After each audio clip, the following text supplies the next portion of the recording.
또 성령의 충만한 예배로 역사하옵소서. 감사하며 예수님의 이름으로 기도하옵나이다. 아멘. 어떤 목사님께서 말씀을 하시는데 인간이 혼자서 안 되는 것이 딱 두 가지가 있다고 합니다. 인간이 혼자 안 되는 거, 아이 낳는 거. 더 충격적인 거는 그리스도인. 아이 낳는 거, 남녀가 하나가 돼야 아이를 낳잖아요. 근데 그리스도인도 혼자는 그리스도인이 될 수가 없다. 내가 굉장한 은혜를 받았어요. 그래서 오늘 이 본문을 택하게 됐습니다. 왜 그리스도인이 혼자는 안 되는 거야? 들어보십시오. 독신도 되는데.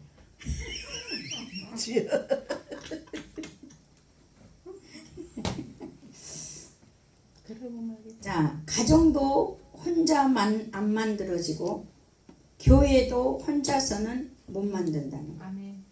혼자 교회 만들 수가 없다는 거. 아멘. 누군가와 함께하는 것이 교회지 아멘. 혼자가 교회가 아니거든요. 아멘. 그럼 교회는 어떤 자들이 오느냐는 것입니다. 연약한 자, 아픈 자, 고통당하는 자, 문제가 있는 자, 이런 자들이 온다는 것입니다. 자신의 힘으로 스스로 살아갈 수 없기 때문입니다. 교회에 와서 예수님 믿고 구원받고 강건해지고 치유하고 해방되고 문제 해결을 받는 곳이 교회입니다. 그러므로 오늘 본문에서 솔로몬이 말씀하기를 나는 세상에서 학대와 슬픔을 보았다고 말씀하고 있습니다. 인간이 사는 곳이라면 비난과 학대와 억압과 압제와 모욕이 있다는 것입니다. 미국이라고 다르냐, 유럽이라고 다르냐, 아프리카, 남아공화국이라고, 우리나라라고 다르냐, 모든 국가에 이런 문제들은 공존하고 있다는 것입니다. 그래서 오늘 전도서 4장 1절에 본문의 1절에 보니까 무슨 내용입니까? 내가 다시 헤아려서 행하는 모든 학대를 살펴보았도다. 보라, 학대받는 자들의 눈물이로다. 그들에게 위로자가 없도다. 그들을 학대하는 자들의 손에는 권세가 있으나 그들에게는 위로자가 없더라. 그러면 학대받는 자가 있고 학대하는 자가 있는데 학대하는 자는 권세를 가지고 있고 학대받은 자는 위로자가 없더라는 거예요. 세상에는. 자, 위로자는 오직 성령님이시기 때문입니다. 이 세상 인간은 위로자가 될 수가 없다는 겁니다. 이 세상 것으로는 인간이 위로가 되지 않는다는 겁니다. 학대받고 압제받을 때 인간의 위로를 구하지 마십시오. 오직 위로부터 오시는 성령님을 의지하십시오.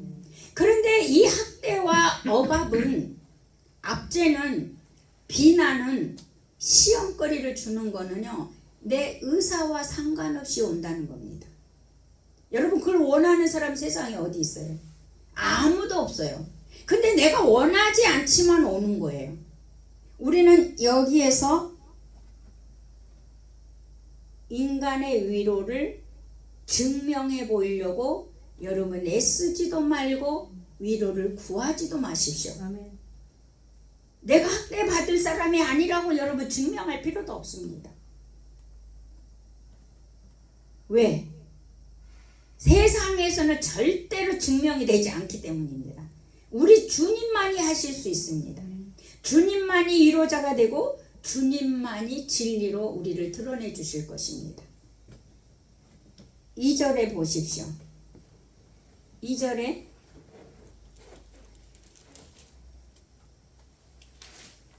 그러므로 아직 살아있는 자들보다 죽은 지 오래된 자들을 더 복되다 하였으며 솔로몬이 말하기를 세상에 학대받은 자보다는 이미 죽은 자가 더 낫다는 거예요.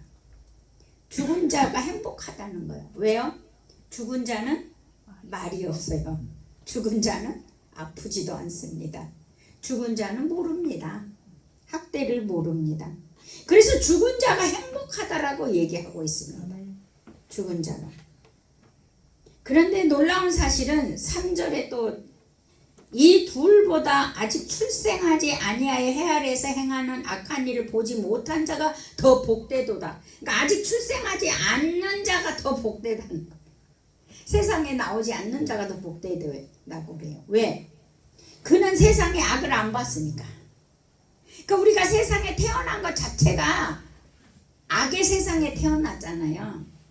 솔로몬은 이걸 본 거죠. 왜 세상에 아직 악을 보지 못했기 때문에 출생하지 않는 자가 복되다고 말을 하느냐? 여러분, 악을 아는 순간부터 인생은 괴롭기 시작합니다. 악을 보는 순간부터 우리는 힘들기 시작합니다. 그러니까 세상은 악이거든요. 왜? 마귀가 붙잡고 가는 세상이기 때문에. 자, 4절부터 6절까지 우리 같이 한번 봉독합니다. 시작. 내가 또 본적 사람이 모든 수고와 모든 재주로 말미암아 이웃에게 시기를 받으니 이것도 헛되어 바람을 잡는 것이로다. 우매자는 팔짱을 끼고 있으면서 자기 몸만 축내는도다. 두 손에 가득하고 수고하여 바람 잡는 것보다 한 손에만 가득하고 평온이 더 나으니라. 자, 이 말씀을 해석하지 않으면 좀 이해하기 쉽지 않죠? 세상 사람들이 열심히 일하고 성공하고자 한다는 거예요. 근데 열심히 일하고 성공하고자 하는 동기가 뭐냐면 이웃에 대한 시기 때문이라는 거예요. 내가 열심히 돈 벌고 열심히 일하고 열심히 성공하고 싶은 이유는 이웃에 대한 시기라는 거예요. 시기. 그래서 인간은 악할 수밖에 없습니다. 상대가 잘 되는 것이 없고 상대가 내가 무시를 안 당한다면 성공하고자 하는 마음이 없거든요. 그러므로 솔로몬은 헛되고 그런 모든 것이 바람 잡으려는 삶이라고 오늘 지금 우리에게 교훈을 하고 있거든요. 근데 이게 여러분 시기는요 이기심에서 발동을 하는데 경쟁심이랍니다. 시기는 경쟁심 때문에 온다고 그래요. 그래서 상대방이 성공을 하면 사람들이 칭찬을 해야 되는데 칭찬하면서도 부러움을 갖고 있답니다. 칭찬을 하면서도 부러움을 갖고 있대요. 그래서 그 부러움이 시기로 발동하기 시작한다고 그래요. 어느 주석에 보니까 그렇게 얘기했더라고요. 그리고 이 시기는 경쟁심인데 이 경쟁심은 선한 동기가 아니라는 거예요. 상대가 잘 되니까 시기심이 나서 경쟁심이 생겨서 나도 해봐야지 라고 하면서 나아간다는 거예요. 그래서 우리가 이 시기심이 이웃에 대한 것이다 라고 주석에 보니까 그렇게 돼 있더라고요. 자, 5절에도 보니까 우매한 자는 스스로 팔짱을 끼고 일하지 않고 굶어 죽은 자도 있다는 거예요. 그러니까 게으른 자를 얘기하는 거죠. 팔짱을 끼고 일을 하지 않아. 그러니까 또 게을러서 굶어 죽는 자도 있다는 거예요. 팔짱을 끼고. 그러니까 시기하지 않으면 내가 경쟁심을 갖지 않으면 일을 안 할 거고 또 게으른 자는 팔짱을 끼고 있어서 굶어 죽은다. 지금 솔로몬이 그렇게 얘기하고 6절에 보니까 또 가진 것이 넉넉하지 않지만 평안을 가지고 있는 자가 있다는 거예요. 가진 것이 넉넉하지 않지만 또 평안을 가지고 있다는 거죠. 근데 많은 것을 가지고도 정신없이 일하는 것은 바람을 잡는 것보다, 그러니까 무슨 소리냐면 가난하지만 평안을 갖고 있는 것이 더 낫다. 많은 것을 가지고 정신없이 일하는 것보다. 많은 걸 가지고 정신없이 일하는 거예요. 그러니까 우리가 세상에서는 있으면 더 많이 있어야 된다고 생각하잖아요. 이런 비유를 하고 있는 것입니다. 그런데 넉넉하지 않지만 평안을 갖고 있는 것이 솔로몬은 중요하다. 그런데 많은 것을 가지고 정신없이 일을 한다면 바람을 잡는 것이다. 이렇게 얘기하는 거예요. 그러니까 많은 것을 가지고 정신없이 일하는 거, 평안을 갖고 있는 것이 더 낫다. 이렇게 얘기를 하고 있는 거죠. 그리고 또 7절에 가서 보니까 내가 또다시 해 아래에서 헛된 것을 보았다. 내가 해 아래에서 헛된 것을 봤는데 무엇을 보았을까요? 8절에 이야기합니다. 8절에 헛된 것을 또 보니까 어떤 사람이 아들도 없고 형제도 없이 홀로 있으나 그의 모든 수고에는 끝이 없도다. 또 비록 그의 눈은 부요를 족하게 여기지 아니하면서 이르기를 내가 누구를 위하여 이같이 수고하고 나를 위하여 행복을 누리지 못하게 하는가 하여도 이것도 헛되이 불행한 노고로다. 그러니까 아들도 없고 형제도 없고 홀로 된 자가 엄청 열심히 수고를 끝없이 하고 있다는 거예요. 억척스럽게 일을 하고 있다는 거예요. 그러면서도 자기의 부에 만족하지 않는다는 거예요. 여러분, 이게 무엇일 것 같습니까? 자식도 없고 남편도 없고 형제도 없고 홀로 된 자가 열심히 수고해서 끝없이 일해서 일을 하고 수고를 한다는 이유가 뭐겠습니까? 이것이 주석에 보니까 탐욕이라고 나왔더라고요. 탐욕은 끝이 없이 계속 한다는 거예요. 요구를 하고 있다는 거죠. 근데 이 탐욕은 보니까 사람이 소외감을 갖고 결핍을, 내가 부족하다는 것을 느끼기 시작하면서 만족이 없다고 그래요. 그러니까 돈이 없다 하는 사람 평생 없는 거예요. 부족하다고 느끼면 평생 부족인 거예요. 근데 나는 부유하다라고 생각하면 평생 부유한 거고. 아멘. 이 성경 진리가 그걸 얘기해 주고 있는데 솔로몬이 이거를 지금 한번 우리에게 리바이브를 해서 해주고 있는 거죠. 그래서 사람의 욕망은 채워지지 않고 끝이 없다는 거예요. 이 탐욕은 만족이 없기 때문에. 그래서 여러분, 통장에 1억이 있는데 1억 갖고 만족합니까? 2억이 있기를 원하잖아요. 또 2억이 있으면 또 얼마 있기를 원해요? 더 갖고 싶죠. 네, 더 갖고 싶. 이게 탐욕이라는 거예요. 근데 성경은 뭐라고 얘기합니까? 여호와는 나의 목자시니 내게 부족함이 없으리로다.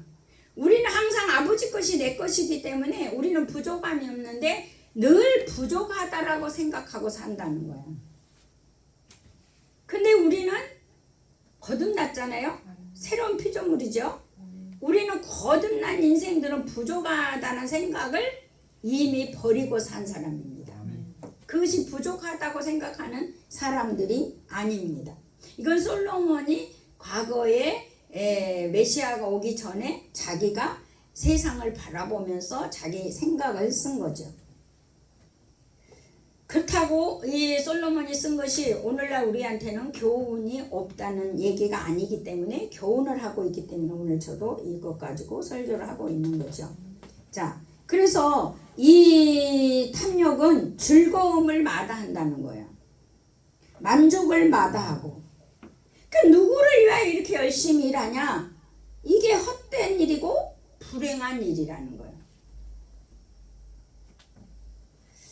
자, 또 그러면 9절을 보면 두 사람이 한 사람보다 나으면 그들이 수고함으로 좋은 상을 얻을 것이니라. 두 사람이 한 사람보다 낫다. 왜 그렇습니까? 두 사람이 협력을 함으로 말미암아 효과적으로 일을 할 수 있기 때문에 두 사람이 다 낫다는 거야. 아멘. 예. 웨슬리, 요한 웨슬리, 우리 감리교를 창시하는 요한 웨슬리가 이런 얘기를 합니다. 관리해주고 케어할 자가 없다면 회심시키지 마라. 그러니까 키워줄 자가 없다면 회심을 시키지 마라. 그러니까 우리는 구원받는 것도 중요하지만 구원받는 영혼을 관리해줄 자가 더 중요하다는 겁니다. 웨슬리는 이걸 깨달은 거죠.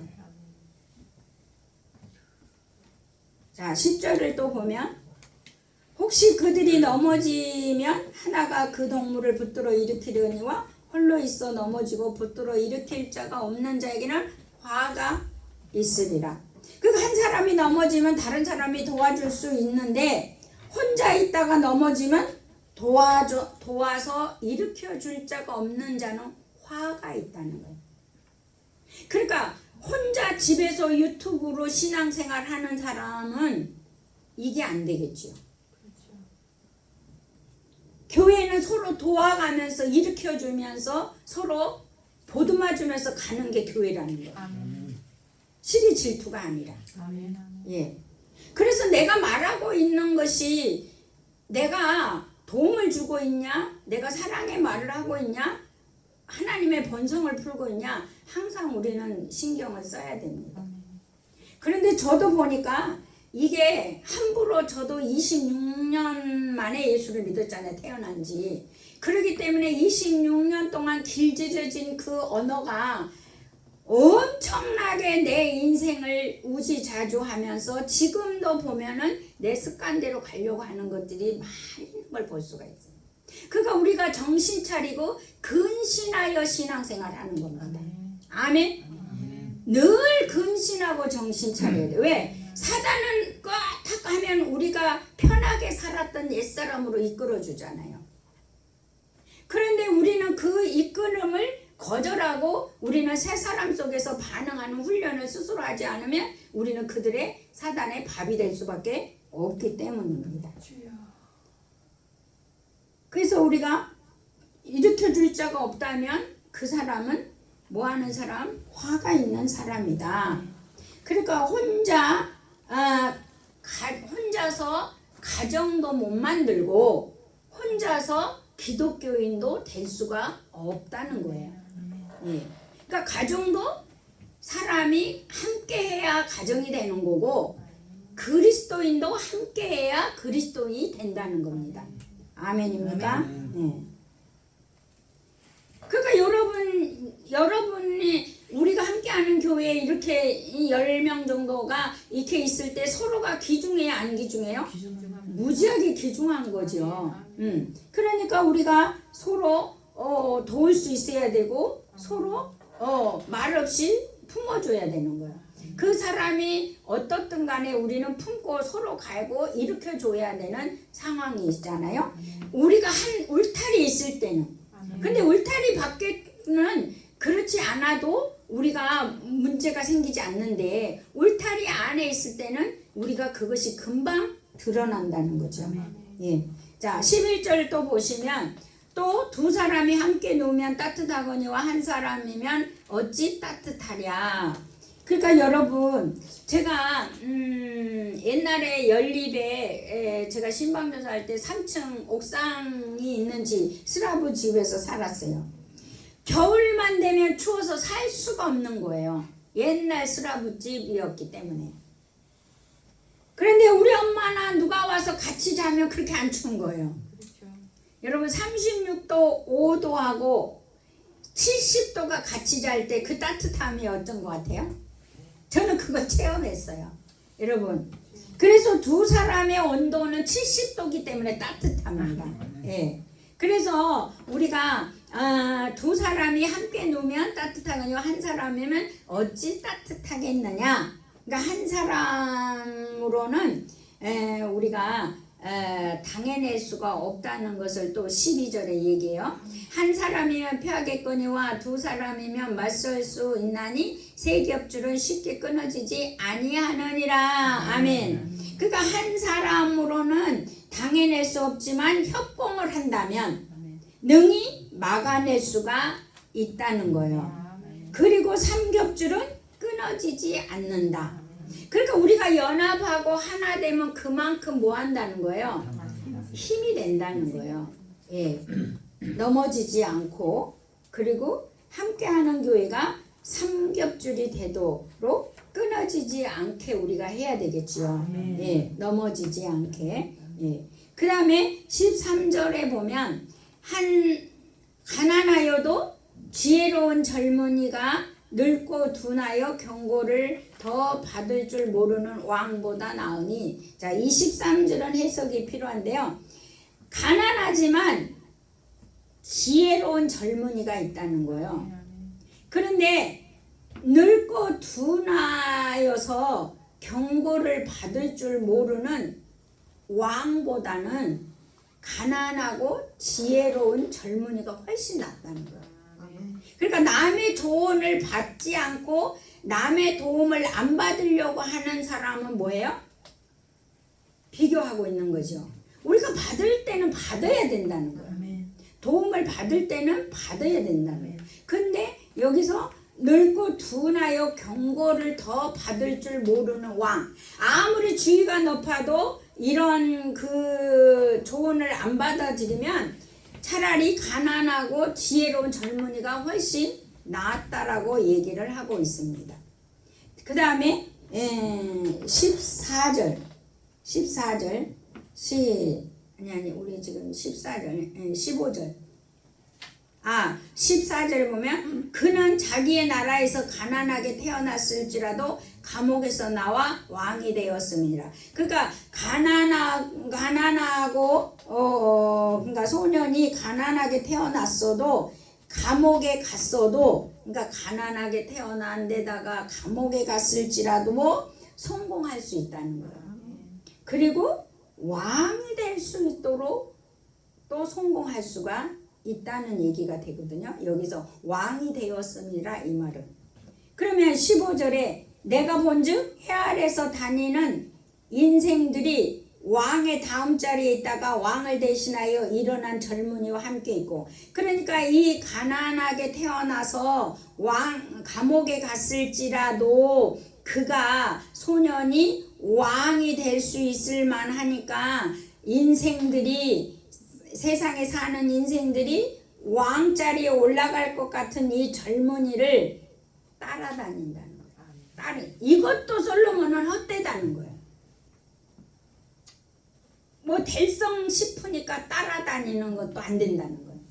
그러면 우리가 여기에서 오직 우리가 따라야 할 분이 누구라고 생각하십니까? 오직 예수 그리스도죠. 예. 그러니까 이런 인생도 헛되다. 될성스러운 나무를 따라다니는 것도 헛되다 이 말인 거야. 왕이 될 것 같은 젊은 소년 따라다니는 것도 헛된 일이다. 이걸 얘기해주고 있습니다. 16절. 그리고 15절. 그리고 이제 16절에서는 뭐라고 얘기합니까? 15절, 16절. 왕의 16절. 그의 치리를 받는 모든 백성들이 무수하였을지라도 후에 오는 자들은 그를 기뻐하지 아니하리니 이것도 헛되어 바람을 잡는 것이로다. 자, 이 말씀은 왕이 다스리는 백성이 아무리 많을지라도 그 다음 세대는 그 왕을 좋아하지 않을 수 있다는 거예요. 그러니까 지금 내가 어떤 자리에 있든지 내가 계속 그거를 쥐어 걸머지고 왕의 자리에 있을 수가 없다는 거예요. 모두가 다. 그러니까 그거를 지키려고 한다면 그거는 헛되고 바람 잡는 삶밖에 되지 않는다라고 솔로몬은 얘기를 하고 있습니다. 자, 헛되고 바람 잡는 인생들, 악한 인생들. 그러면 헛되고 바람 잡는 그런 인생들. 오늘 솔로몬이 이 얘기를 하는 이 말을 시편 기자가 이거를 정확하게 얘기해 주고 있어요. 여러분, 이렇게 헛된 인생을 살아가는 그들에게 그렇게 살지 말라고 시편 기자는 얘기해 주고 있습니다. 자, 시편 92편 6절에서 11절 페이지 871쪽 871쪽 871쪽을 보십시오. 92편 871쪽 92편 6절부터 11절까지 제가 봉독하겠습니다. 내 원수들이 보응받는 것을 내 눈으로 보며 일어나 나를 치는 행악자들의 보응받는 것을 내 귀로 들었도다. 의인은 종려나무같이 번성하며 레바논의 백양목같이 성장하리로다. 제가 11절을 읽고 있네요. 6절을 읽어야 되는데, 자 6절을 읽습니다. 다시 할게요. 어리석은 자도 알지 못하며 무지한 자도 이를 깨닫지 못하나이다. 악인들은 풀같이 자라고 악을 행하는 자들은 다 흥황할지라도 영원히 멸망하리다. 여호와여 주는 영원토록 지존하시나이다. 여호와여 주의 원수들을 패망하리이다. 정녕 주의 원수들은 패망하리니 죄악을 행하는 자들은 다 흩어지리다. 그러나 주께서 내 뿔을 들소의 뿔같이 높이셨으며 내게 신선한 기름을 부으셨나이다. 아멘. 내 원수들이 보응받는 것을 내 눈으로 보며 일어나 나를 치는 행악자들의 보응받는 것을 내 귀로 들었도다. 이게 이제 행악자들에 대한 이야기인데요. 이런 자, 예수가 없는 자는 행악자가 될 수밖에 없죠. 그래서 이 행악자들은요, 인생이 헛되고 헛된다는 말은 뭐냐면, 여기서 보니까 7절에 이렇게 악인들은 풀같이 자라고 있다는 겁니다. 악인들은 풀과 같다는 거예요. 풀. 그래서 여러분, 잡초풀, 풀과 같이 자란다는 것인데, 이 풀과 같이 자란 사람은 흥황할지라도 흥황할 것 같지만 영원한 멸망이 있다는 거예요. 잠시 흥황할 것 같지만 영원한 멸망이 있다는 것이에요. 그런데 이 11절, 12절부터 보면 의인은 무슨 나무라고 그래요? 종려나무 같이 번성하며 레바논의 백양목같이 성장하리로다. 이는 여호와의 집에 심겼으며 우리 하나님의 뜰 안에서 번성하리로다. 그는 늙어도 여전히 결실하며 진액이 풍족하고 빛이 청청하니 여호와의 정직하심과 나의 바위 되심과 그에게는 불의가 없음이 선포되리로다. 아멘. 그 의인은 종려나무 같다 이 말이거든요. 그러면 솔로몬은 이 삶의 부조리한 학대와 압제와 시기심, 탐욕, 욕심, 이 악함을 행하는 자는 잡초가 된다는 거예요. 잡초풀처럼 살아가는 자라는 거예요. 학대하고 압제하고 시기심을 갖고 탐욕을 하고 이런 욕심을 부리고 사는 사람은 잡초의 인생이라는 거죠. 그러면 의인은 종려나무라고 하잖아요. 그 종려나무는 열매를 맺는 거예요. 잡초는 풀일 뿐이고 겨울이면 싹 죽어버립니다. 그지만 또 다시 무성하게 자라잖아요, 잡초는. 그러나 나무가 되면 겨울에 잘 견딥니다. 무엇으로? 생명력으로. 그러니까 나무는 겨울에 학대를 받고 압제하고 시험이 와고 비난이 와도 종려나무처럼 겨울에 생명을 유지할 수 있다는 거예요. 잘 견딘다는 거예요. 여러분, 이게 나무가 겨울에 잘 견디면 봄에 무엇을 맺습니까? 여름에 열매가 있습니다. 그러니까 우리가 솔로몬이 헛되고 헛된 그 인생을 바람잡는 데를 쫓지 말고 잡초처럼도 살지 말고 학대하는 권세를 갖고 살지 말고, 여러분, 학대가 있다 할지라도 우리가 학대를 받는 자라 할지라도 나무처럼 생명력을 유지하고 살라는 겁니다. 아멘입니까? 그래서 이 생명력을 유지하고 살 때에 여러분 해야 돼요. 나무가 되어서 생명력을 유지하고 열매를 맺고, 아멘입니까? 아멘. 그래서 모든 이에게 유익을 주고 하나님의 영광이 되어야 합니다. 예. 그래서 우리가 학대받고 비난받고 모욕을 받는 자일지라도 종려나무처럼 생명력을 유지하시는 여러분 되시기를 예수 이름으로 축복합니다. 예. 왜냐하면 겨울이 지나면 반드시 싹이 나고 열매를 맺잖아요. 그래서 우리는 어떠한 비바람에도 우리는 어떠한 학대 속에서도 우리는 일어나야 합니다. 그리고 우리는 감사해야 합니다. 아멘. 그 시험을 학대를 통해서 우리는 또 뭐가 있습니까? 하나님의 합력하여 선을 이루시는 축복이 있습니다. 아멘. 그러니까 억울한 우리가 그런 일을 당한다 그래도 억울하게 생각하면 계속 억울한 거지만 하나님은 이 학대와 시험을 통해서도 하나님은 나를 뭘로 바꿔요? 선으로 바꾸십니다. 합력하여서. 아멘. 그래서 우리가 이 거듭난 자들의 삶은 종려나무처럼 우리가 생명력을 유지하면서 우리가 굳건히 이겨내고 승리하는 저와 여러분 되시기를 예수 이름으로 축복합니다. 아멘. 이 말씀을 생각하면서 우리 한번 통성으로